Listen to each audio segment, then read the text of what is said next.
Financial fraud is a really, really serious problem. It affects individuals, it affects organizations, it affects relationships.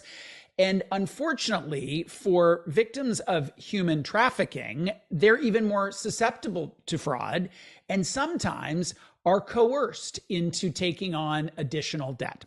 Sue Hutchison is the president of Equifax Canada, and she joins us now to talk about this issue, the problem, some of the solutions out there, and why Equifax is supporting some legislation to look to protect survivors. Hello there, Sue.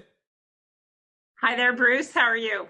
I am well. I want to ask first off if you could give us some context for this challenge in Canada. How many people does it affect? How significant would you say an issue is it for those who are harmed in this way? So I guess the the big picture, Bruce, is, fraud is a big issue. And fraud has accelerated because of COVID and really the digital transformation that so many companies have gone through. But just kind of by the numbers, overall fraud is up about 40% from 2021 to 2022. In numbers, that's gone from about $380 million. This is just here in Canada, to about $530 million in actual losses. So it is a big issue, an accelerating issue, and it's, highly concerning and obviously connected to cybersecurity. It's often the bad guys. So, in the context of our mission and vision, which is really helping people live their financial best. And so as the president of Equifax Canada, mine is helping Canadians live their financial best. One of the groups that's very harmed in many ways of their lives are survivors of human trafficking. And as they go through that, horrendous recovery, the financial recovery becomes often a big issue. So just in terms of human trafficking, I guess there's about sort of 2,000 cases a year. And unfortunately, that is also growing. Unfortunately, most of it is accounted for by sex trafficking, and most of the victims are women. And it would probably be not too large a stretch to say that number is underreported, because I can imagine there would be many victims for whom it would be difficult to come forward, and they would have to be weighing the cost versus benefit on coming forward. I want to ask a nuanced question on the issue, and that is around this idea of coerced debt, because pure financial fraud, someone stole my identity, they took out a card in my name, they used that card, kind of easy to see, it's black and white. In the case of human trafficking, though, you could have an individual who is forced to take on debt, but they were in the room when it happened, they were aware that it happened, powerless to do anything about it. How do you understand the shades of gray there? Right.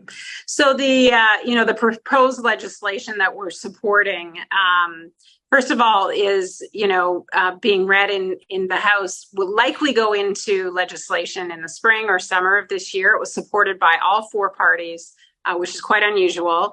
But what it does, it introduces this concept of coerced debt, as you said, Bruce. So what that means is it's when you're under the control of traffickers, you're forced to take out, or they take out debt in your name, and sometimes you're involved in the process. And it's often because most of these victims, let me just look at my notes here, I think they're 72% are under the age of 25. So they're quite young. So the kind of debt that gets taken out in their name is usually credit card debt. Sometimes it's student loans.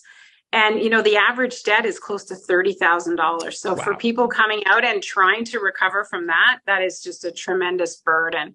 So the concept of coerced debt was introduced because, of course, as a credit bureau, we do forgive fraudulent debt. It's often quite a process. People have to, prove it. We have to get validation. This process should be somewhat easier. It's also supported by a tribunal. But effectively what the legislation does is that no lender can adjudicate based on this coerced debt. It has to be forgiven. No collection agency, either directly by the lender or outsourced, can go collect on this debt. And it will be removed from your credit file. We've done some similar work in the US as well. So we're very supportive of, this really, really sad issue, and the segment of the population that have to deal with it. I was the victim of fraud a year ago, and I have every privilege there is in terms of education and gender and financial literacy and all those things. And there are still errors on my credit file that I cannot get changed. For all the power and the follow through that I have, the fraudster's phone number and address are still on my file. What needs to happen to make it easier for people to report and follow through on the correction on these things? Yeah. So I guess speaking for Equifax, we're trying to make a lot of improvements in how we're dealing with some of these issues, and whether people are calling because things are just mistakes, or, someone, sometimes we have the same name, the father and son, and the report gets, mixed. We're moving our technology to cloud technology with a lot of machine learning and AI. It's much smarter to try to find these errors that sometimes happen. We have, improved, I think, adjudication process where we're really trying to make sure that we're dealing with kind of these backlogs. I see them, I read some of the customer inquiries. It's highly frustrating. At the same time, we are regulated, so we have to go through a lot of hoops to make sure that it is true fraud. It has been validated, but I think it's still quite a frustrating process. So I apologize for that if we're part of your frustration. What is the opportunity of artificial intelligence as you look to the future, and in particular, as it relates to human trafficking and financial fraud? What are the indicators that might illuminate to a bureau such as yourselves that there's something going on that would fit with a particular pattern of behavior? Yeah, and it's a lot. It's not just artificial intelligence and machine learning. It's also the latest and greatest technology. So just to give you a real life example, Equifax is moving all its technology to cloud globally, and actually Canada's leading the way. And so if you kind of think of old tech versus new tech, just roughly, not getting too technical, old tech is usually batch overnight processes, chugging away in a data center on maybe mainframe technology, et cetera. So it's slow. It's not real time. We have a lot of what we call kind of fragmented files. And this would be like S. Hutchison and Sue Hutchison and Susan Hutchison. And maybe in the old world of technology, those things don't get combined. So maybe numbers and the fraudster's name and things don't get picked up as easily. So on the latest and greatest technology, which we now have at Equifax, and a lot of AI and machine learning embedded, we're finding things faster. Equifax has run a fraud consortium for many years in this country, about 15 years, and we just moved it all onto a new platform. It's cloud-based, it's real time. So we're finding things faster, the performance is faster. Where the data is being connected better, the processing power is higher. So all of these things will find anomalies in the data much quicker, much faster than old tech or human beings, frankly. So a lot of our modeling now and our testing is in just a whole different technical environment, which is much superior. I'm going to use a kind of a cliche word, but it's the best one I can think of. And that is the ecosystem, the credit ecosystem for victims of human trafficking. There's lots of players here. There are the social service agencies that may support a woman leaving an abusive relationship. There is government agencies that will help her get her identity back, her documents back under her possession if they've been taken by her perpetrator. There's the credit bureaus, the banks, there's nonprofit credit counseling agencies. From your vantage point, what are the biggest ideas? What is the biggest role that the ecosystem, using air quotes here, needs to take on to make a significant difference with this population? In their recovery, or in the actual crime? Or in the prevention of the crime, perhaps, too, because I can imagine there's an awareness part. Yeah.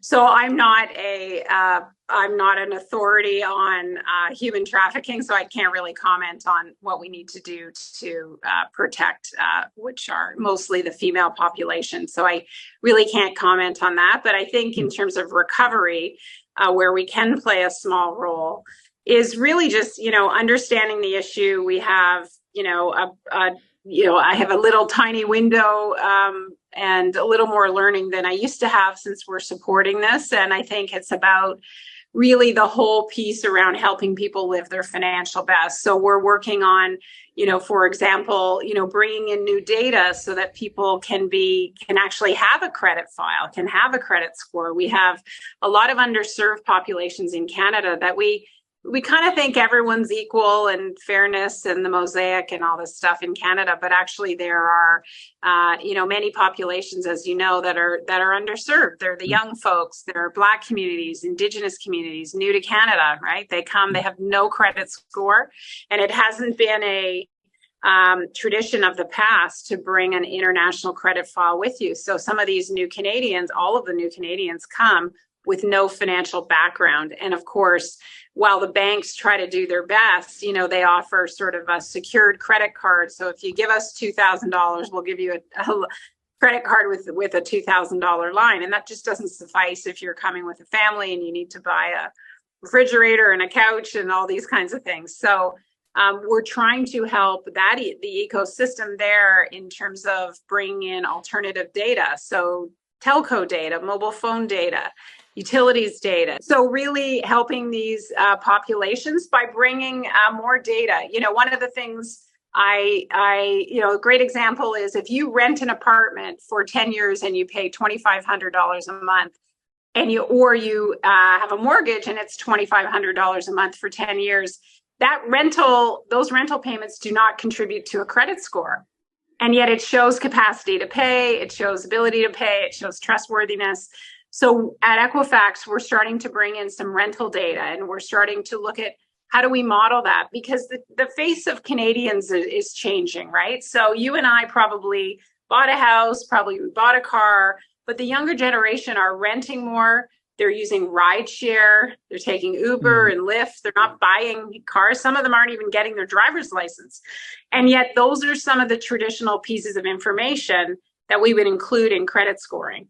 So we have to really modernize how we're looking at this. And we have done so in the US. Equifax has run an exchange with utilities and telco information for 20 years. And lenders will go and look at that and see if there's additional data to help score more people, to help, what we say, thicken the credit file and give them the ability to borrow.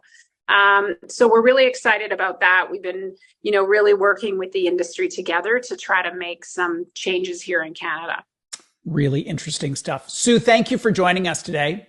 It's a pleasure to be here, Bruce. Thanks for having me. Sue Hutchison is the president of Equifax Canada. She was here to talk about a number of things, but principally this issue of human trafficking and financial fraud.